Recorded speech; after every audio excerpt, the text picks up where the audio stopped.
लोकमंथन के इस तृतीय संस्करण के समारोह के मुख्य अतिथि देश के जाने माने विद्वान, केरल के सम्माननीय राज्यपाल श्री आरिफ मोहम्मद खान जी, असम सरकार के शिक्षा के सलाहकार परामर्शदाता श्री नानी गोपाल महंत जी, प्रज्ञा प्रभा के सह संयोजक श्री श्रीकांत जी, मंच पर उपस्थित अभिजीत गोखले जी, संजय जी और श्री हरि बोरीकर जी, सभी इस लोकमंथन के आयोजक संस्थाओं के प्रतिनिधि गण हैं। सभागार में उपस्थित सभी विद्वज्जन, कला प्रेमी, संस्कृति प्रेमी बहनों और भाइयों,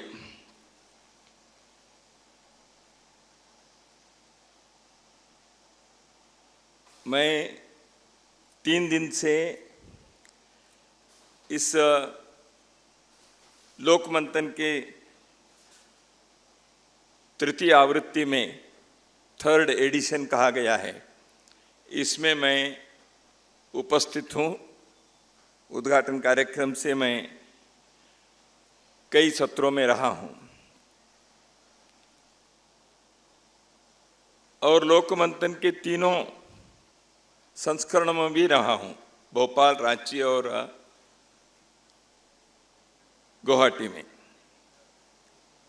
और अभी तक इस विषय का मैंने टालता रहा था, लेकिन इस बार मैं दबाव के मजबूरी में आ गया, इसलिए मंच पर आया। वैसे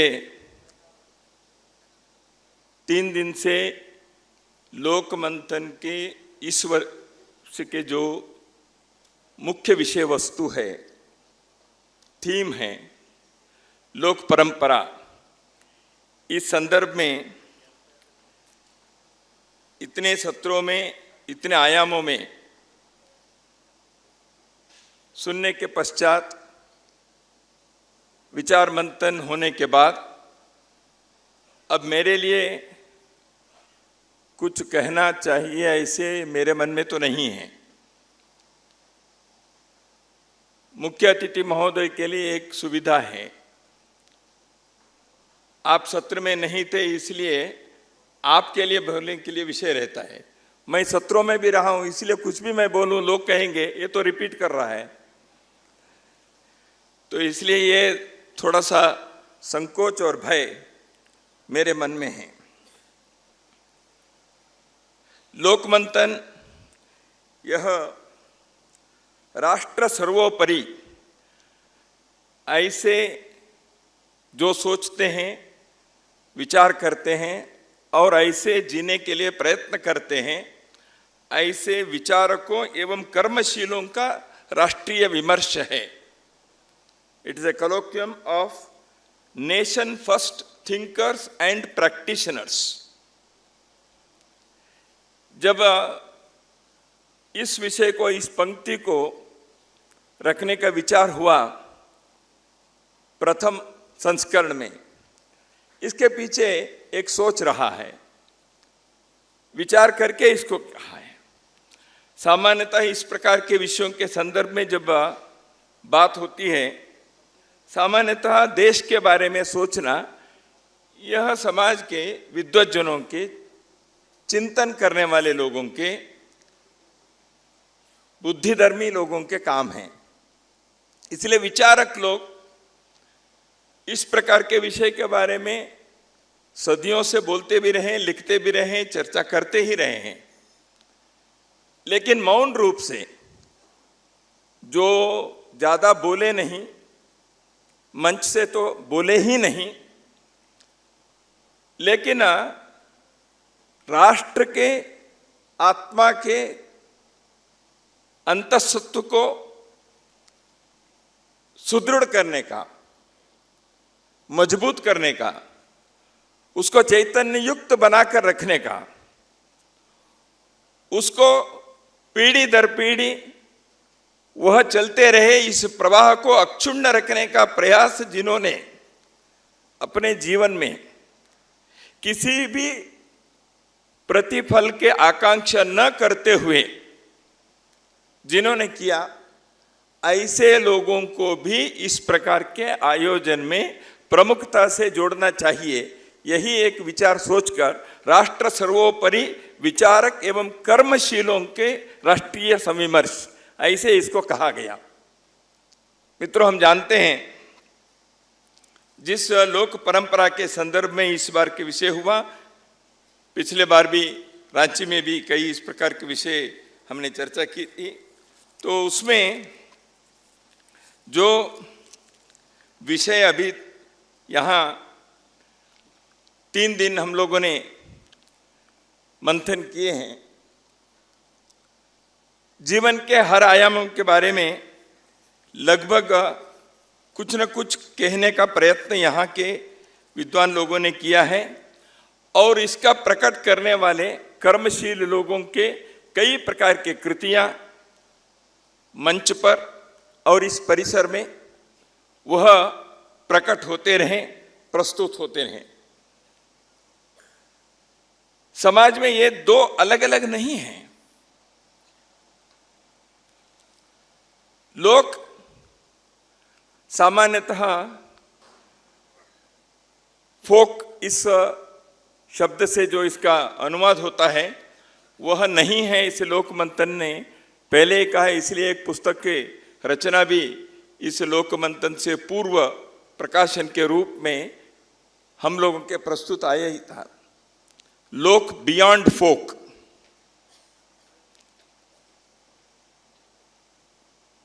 इंग्लिश भाषा में तो फोक कहा गया। सामान्यतः जब फोक अथवा लोक के बारे में अभी तक की जो भी धारणा है, शास्त्र और लोक, आज के सुबह के सत्र में भी शब्दों का उपयोग हुआ ही है, मार्ग और देसी,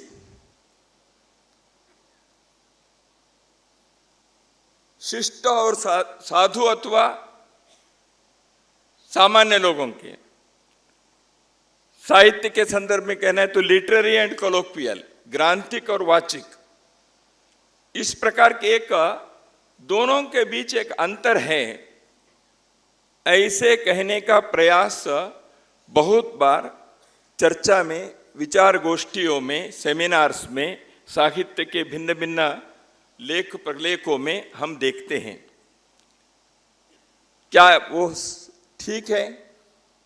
समझने के लिए एक क्लासिफिकेशन करना अलग बात है, लेकिन ये दोनों भिन्न हैं, परस्पर विरोधी हैं अथवा समांतर रूप से चलने वाले हैं। ये एक विचार कई बार लोगों के मन में आने जैसे व्यवहार और विचार के प्रस्तुति होते हैं, परंतु बहुत लोगों ने इस विषय में क्या कहा है,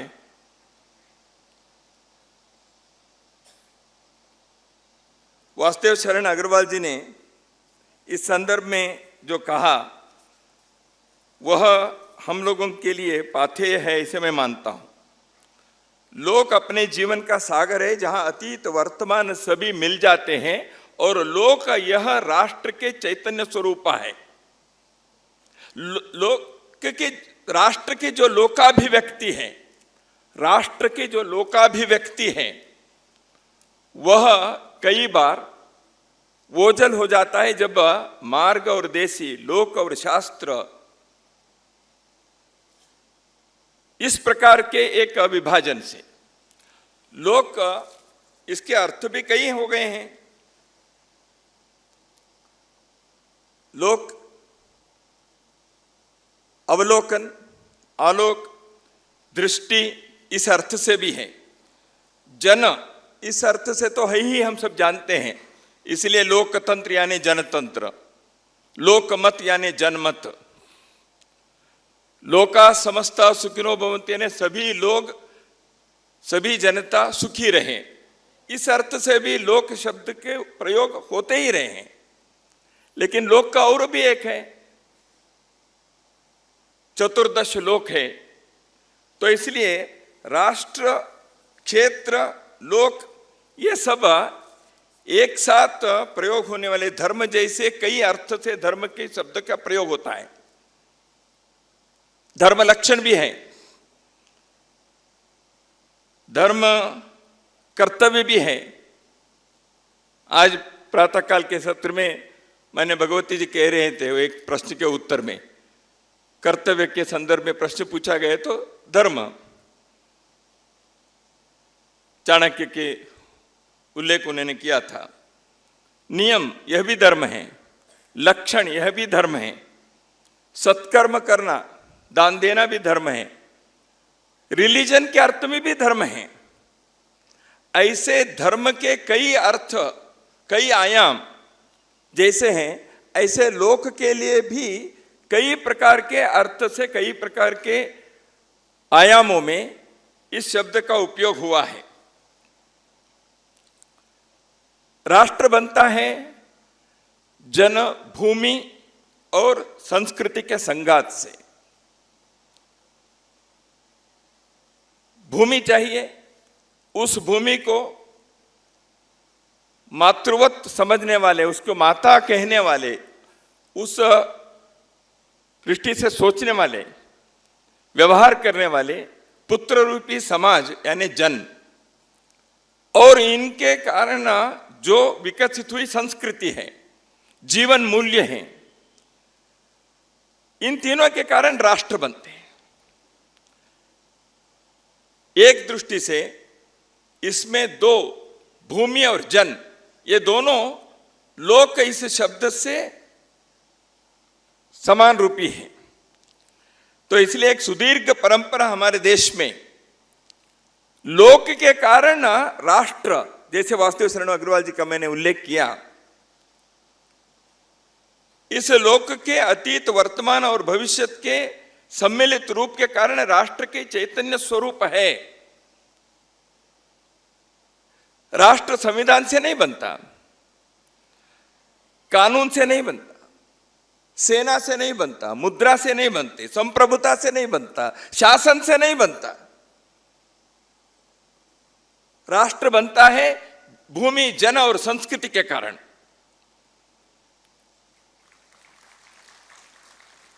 ये सब रहेंगे तो बाकी सब संविधान, कानून, नियम, सेना, मुद्रा वगैरह वगैरह वगैरह संभव है। भूमि पर जन न रहते हुए भी, एक भूमि पर विश्व में कई जगहों पर बिखरे हुए, फिर भी वह राष्ट्र इजराइल 2000 वर्षों तक जीवित रहा। यहूदी लोग इजराइल के अपनी मातृभूमि पर नहीं रहे। उनके वह राष्ट्र जो है, वह उनके मस्तिष्क में, चेतना में, उनके परंपरा में, उनके बोलचाल में, हर पीढ़ी को उन्होंने ट्रांसमिट किए हुए भावनाओं के तरंगों के कारण राष्ट्र जिंदा रहा। इसलिए राष्ट्र जिंदा रहने के लिए लोक के यह भावना आवश्यक है, और वह भावना कैसे कृति में, विभिन्न प्रकार के जीवन के आयामों में कैसे प्रकट होते हैं, वही लोक परंपरा है, वही लोक है। वो लोक गीत है, लोक कथाएं हैं, लोक संस्कृति है, लोक व्यवहार है, लोकाचार है, लोकाभिराम है। तो इसलिए हम देखते हैं लोक के साथ जुड़े हुए कितने बातें जीवन के हर आयाम में राष्ट्र के अभिव्यक्ति को लोक ने किया है। वह कला संगीत में की है, उद्योग में, उद्यम में, कृषि में, खाद्य वस्तुओं में, चिकित्सा पद्धति में, ज्ञान विज्ञान के विभिन्न आयामों में, ऐसे लोक के जो अभिव्यक्ति है यह भिन्न भिन्न प्रकार से हुआ है। इसलिए लोक केवल जनजाति से संबंधित है, ग्रामीण क्षेत्र के हैं, ऐसे नहीं है। व्यावसायिक ज्ञान, पाठ्य शास्त्रीय ज्ञान केवल से नहीं, लेकिन अनुभवजन्य ज्ञान से जीवन चलाने के जो पद्धति है वह लोक है। सामान्यतः लोग कैसे सोचते हैं? जो पुराने लोगों ने अपने अनुभव से शास्त्र, पाठ्य, टेक्स्ट, बुक्स, ग्रंथ इसमें जो बना के रखा है उसी के आधार पर हमें ज्ञान मिलते जाते हैं। नहीं, भारतीय ज्ञान परंपरा में, Indian knowledge system and tradition में अनुभवजन्य, अवलोकन आधारित, प्रयोग से निकले ज्ञान केवल पाठ्य पुस्तकों तक, ग्रंथों तक सीमित नहीं रहा।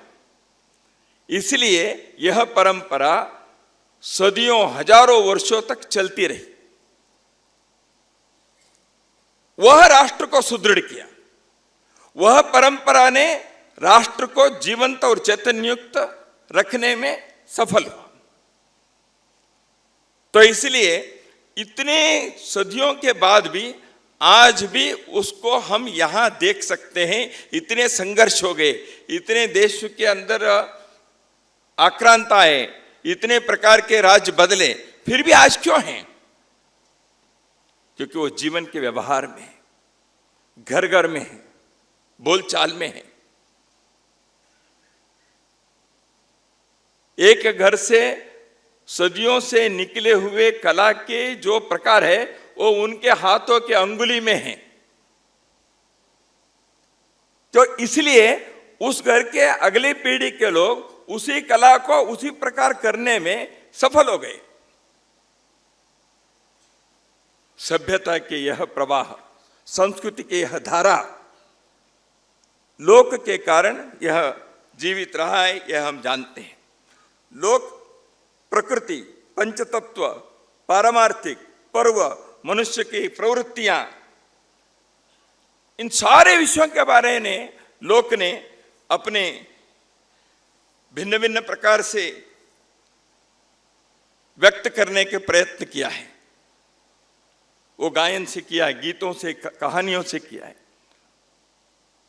वो नाट्य से, नृत्य से, संगीत से किया है, वो चित्र से, शिल्पकला से, हस्तकला से किया है। जीवन के उन्होंने उत्सव के रूप में उसको मनाया है। तो इसलिए लोक ने जीवन को कैसे बना के रखा?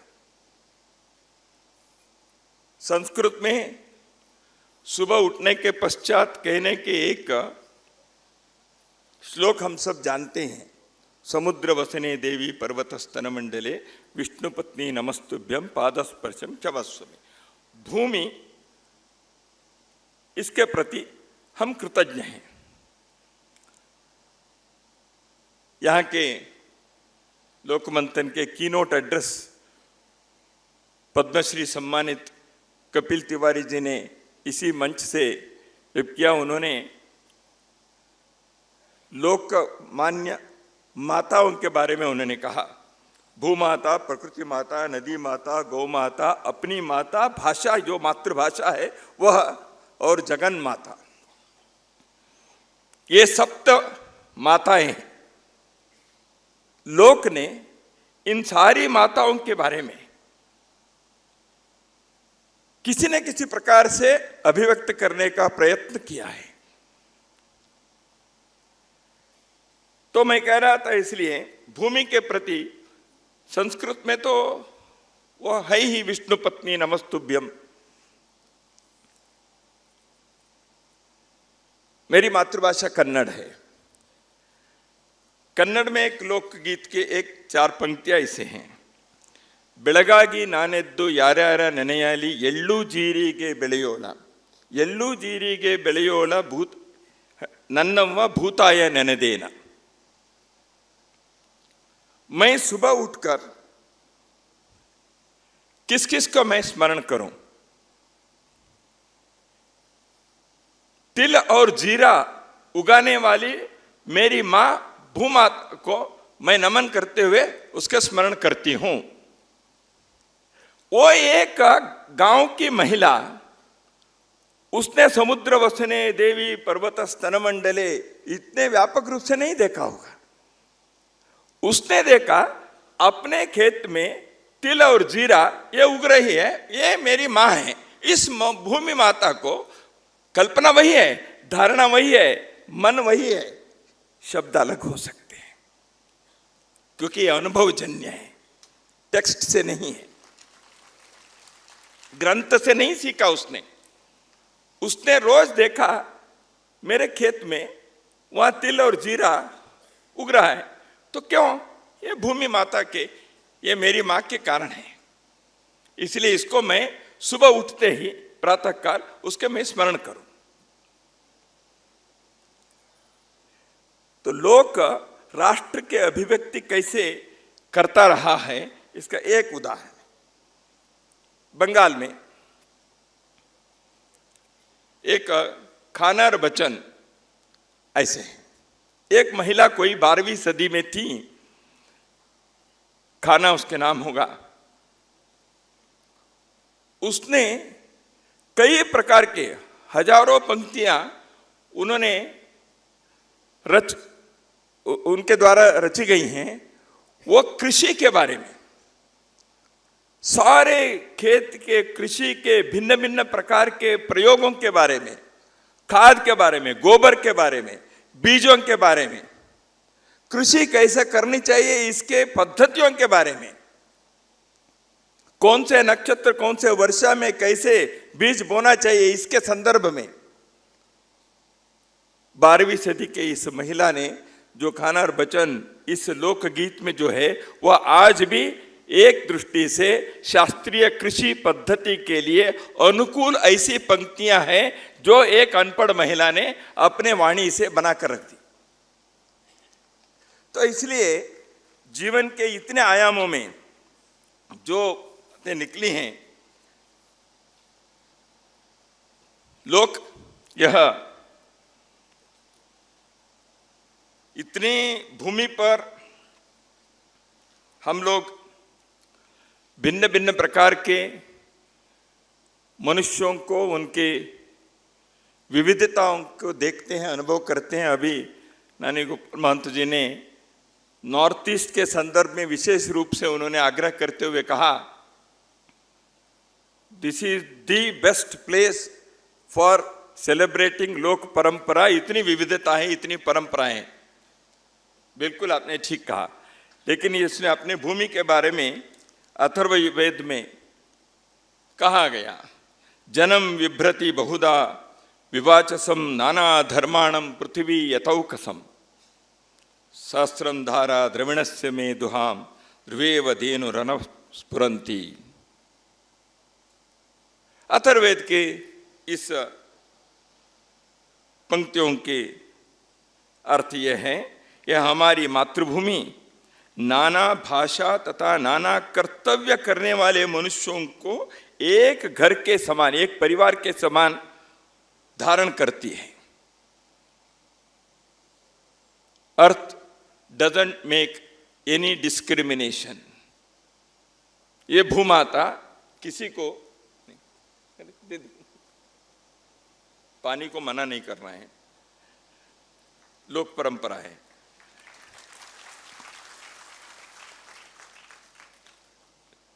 तो यह जो भूमि है यह सबके लिए, सबके जीवन खुशहाली से चले, इसलिए इस भूमि में किसी के साथ किसी भी प्रकार के कोई भी भेदभाव किए बिना यह एक परिवार जैसे, एक कुटुंब जैसे सबको धारण करने के इसके स्वभाव है।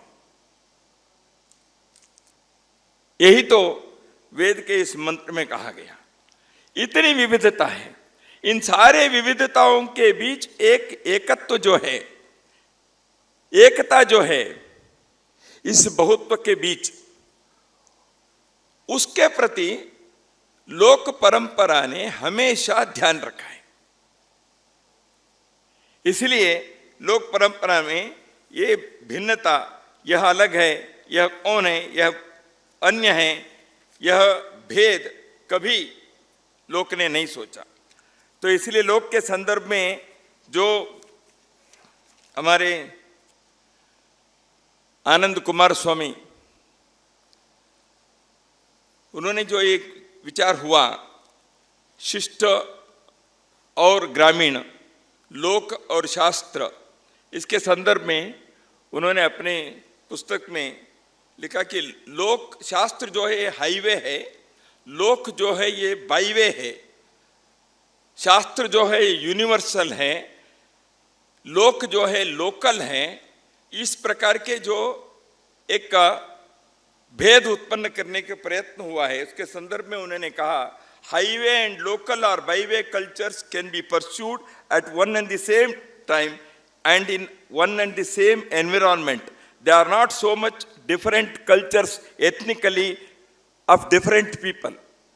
एक ही एथनिसिटी के, एक ही भाषा बोलने वाले, एक ही भौगोलिक क्षेत्र के लोगों में जिसको आप शास्त्र और जिसको आप लोक ऐसे अलग अलग रूप से कहते हो, वह एक ही समय विद्यमान होना बहुत बार अनुभव में आता है। यह आनंद कुमार स्वामी जी का कथन है। इसलिए शास्त्र और लोक के बीच के इस भेद को हमें एक दृष्टि से, दो क्लासिफिकेशन समझने के दृष्टि से करना अलग है, लेकिन राष्ट्र की अभिव्यक्ति, समाज की चेतना, मनुष्य की उन्नति, हम सबके जीवन के धर्म को निभाने का जो कार्य है, इसमें इस भेद को करने की कोई आवश्यकता नहीं है, ऐसे लगता है। तो अभी लोक मंथन के इस लोक परंपरा के जो अंतिम सत्र में हमें यह परंपरा कहते हैं। परंपरा कहेंगे तो यह हम क्या कह रहे हैं, परंपरा जो 100 साल पुराने तक था तो वो परंपरा है। आज वह म्यूजियम पीस, वह सेमिनार के विषय, वह पुस्तक के अंदर लेखों में प्रकट होने वाली बात, वह चित्रों में कहीं रहे, जीवन में उसके कोई प्रत्यक्ष स्थान है या नहीं है। यह यदि परंपरा है, उस परंपरा को अगली पीढ़ी में देते हुए अपने को उसको जीवन में प्रयोग और अनुभव करते रहना, तभी वो परंपरा होती है। जिस समाज ने इस परंपरा को रोक दिया, अगली पीढ़ी को उसको देने के लिए समर्थ नहीं बना, अपने लिए वो प्रयोग करने के परिश्रम उसने नहीं किया, वो परंपरा टूटती है और वह म्यूजियम पीस बनकर रह जाता है। अपने को तय करना है, इस लोक परंपरा को आगे बनाकर रखना है या इसको म्यूजियम में रखने लायक अपने पीढ़ी के बाद समाप्त करनी है। इसलिए लोकमंथन ने यह सोचा, विचारक और कर्मशील लोग इकट्ठे आए, इस परंपरा को जीवित रखना और अगली पीढ़ी को भी और सुदृढ़ बनाकर, और सुपुष्ट बनाकर, और समृद्ध बनाकर हम कैसे दे सकते हैं, यह विचार होने चाहिए। इसलिए जैसे कपिल तिवारी जी ने कल कहा था, लोक ने कभी राज्य के तरफ नहीं देखा अपने अस्तित्व के लिए। राज्य के सहायता से लोक अपने को जीवित रखने के, अपने को विकसित करने के लिए कभी प्रयास नहीं किया, उसने राज्य के तरफ देखा ही नहीं है। क्या आज हम कैसे कर सकते हैं? परंतु अपने समाज सोचता है सरकार ये करे, कल्चर मिनिस्ट्री ये करे, एजुकेशन मिनिस्ट्री ये करे। हजारों वर्षों से राज्य शासन से किसी भी प्रकार के सहायता के बिना जिन विषयों के बारे में 3 दिन हमने यहां मंथन किए, वो सारी बातों को हमारे अनपढ़ ग्रामीण लोगों ने लोक परंपरा जिसको हम आज सेलिब्रेट करते हैं, उसको जीवित करने का अद्भुत प्रयास उन्होंने किया। कि लोकतंत्र में यह जनता के ही शासन होने के कारण उस शासन से लोग यदि अपेक्षा करते हैं तो गलत नहीं है, लेकिन केवल उस पर निर्भर नहीं होना चाहिए, इस पर ध्यान रखना पड़ेगा समाज को। तो इसलिए लोक परंपरा को अपने अपने स्थान पर, अपने अपने परिवेश में, अपने अपने भौगोलिक क्षेत्र में वहां के परंपरा के अनुरूप विकसित करने का एक विकेंद्रित प्रयास सर्वदूर होना चाहिए। इसके लिए विश्वविद्यालय, IIT, IIMs, इसके लिए समाज के लोग, इसके लिए समाज के धनाढ्य लोग, इसके लिए सरकार भी आवश्यक मदद करे। नई राष्ट्रीय शिक्षा नीति में Indian knowledge system and tradition के बारे में विशेष आग्रह किया गया है। इसलिए भारतीय ज्ञान परंपरा और व्यवस्था के इस विशाल प्रयास में लोक परंपरा के विभिन्न प्रकार के ज्ञान विज्ञान के, कला संगीत नृत्य शास्त्र के, भाषा समाज के बारे में अध्ययन करने वाले हर प्रकार के आयाम के, इन सारे विषयों के बारे में अपने देश के विद्यालयों विश्वविद्यालयों में किसी न किसी प्रकार के पाठ्यक्रम द्वारा इन विषयों को आग्रहपूर्वक लाना और लोक के प्रति प्रतिष्ठा और लोक परंपरा को आगे बढ़ाने के लिए प्रयत्न, यह हम अगली पीढ़ी में कर पाएंगे तो मुझे लगता है लोक मंथन के यह प्रयास सफल होगा। श्रीमंत शंकरदेव ने धन्य धन्य कलिकाल जो आपने बताया, श्रीमंत शंकरदेव ने यह भी कहा था, कोटि कोटि जन्म अंतरे जहार असे महापुण्य राशि, ऋषि कदाचित मनुष्य होए भारत वर्ष्यास। इस भारतवर्ष में मनुष्य के नाते, ऋषि के नाते, विद्वान के नाते, सामान्य व्यक्ति के नाते भी हम इस भारत में जन्म लेने के अनेकों वर्षों के पुण्य राशि अपने पास है। वह पुण्य राशि के प्रवाह, वह पुण्य राशि के यह गंगा निरंतर बहते रहे और लोक मंथन के यह प्रयास, उस दृष्टि से हम लोगों को आवश्यक चेतना, आवश्यक प्रेरणा और आवश्यक कर्म करने के रास्ता मार्ग दिखाएं, ऐसे मैं कामना करते हुए मेरे वाणी को यहीं विराम देता हूं। सभी को नमस्कार।